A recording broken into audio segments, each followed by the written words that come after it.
TSA blasted for dishonest response to whistleblowers expose. Now, we all know that the TSA is an organization of the highest caliber, and this is the article from Paul Joseph Watson.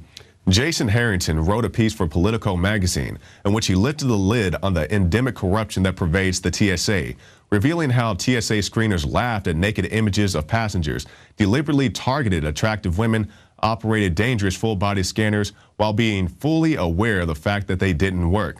The TSA's assistant administrator, Luann Canopy, responded on the agency's official blog website by claiming Harrington's article was a mischaracterization of TSA procedure. So the TSA went into damage control saying that this doesn't represent our agency accurately. Well, what about this? What about filling up Alec Baldwin's little baby girl, or all the kids that you touch when they travel through because they may be a potential terrorist, checking out grandma's diaper, you know, grandpa who's a wounded veteran, making him stand up out of his wheelchair. Recently, when we went to the Super Bowl, TSA in the train stations, you said, oh, well, I thought TSA was just going to stay in the airports. No, it's transportation, any type of transportation, whether that's a train, whether that's a car, whether that's an airplane. They're at the Super Bowl on the train right before you get to the Super Bowl, checking people's luggage there. So the TSA, not to mention the ABC report, where the TSA agent stole the iPad from ABC News. ABC News shows up, they say, hey, we want our iPad back. He said, oh, I'm sorry, my wife stole it. Just complete lunacy, stupidity going on at that agency. It really needs to be shut down, because last time I counted, they have not caught a single terrorist in their entire existence. Head of Iran nuclear organization. Entire nuclear activity of Iran is going on. The head of Iran's nuclear organization, Ali Akbar, says the entire nuclear activity of Iran is going on, despite some nuclear deal reached with the United States and other Western nations. Akbar made the comments in an interview with Press TV. The United States says that it has managed to dismantle at least parts of Iran's nuclear program. What do you say to that, was the question posed by Press TV, to which the response was given. Well, you can come and see whether or not our sites, nuclear equipment and nuclear facilities are dismantled or not.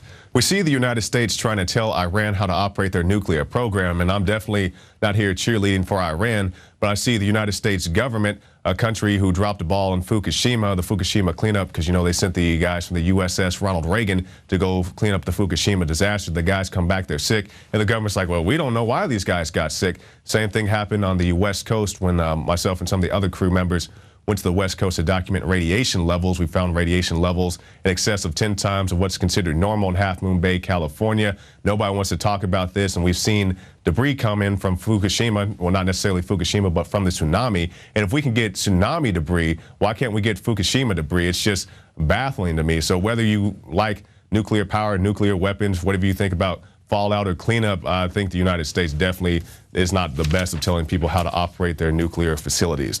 Mainstream media collapsing. New York Times now irrelevant, according to its own writers. The New York Observer interviewed more than 24 current and former New York Times writers, virtually all of whom were unanimous in acknowledging that the old grade lady had become increasingly insignificant.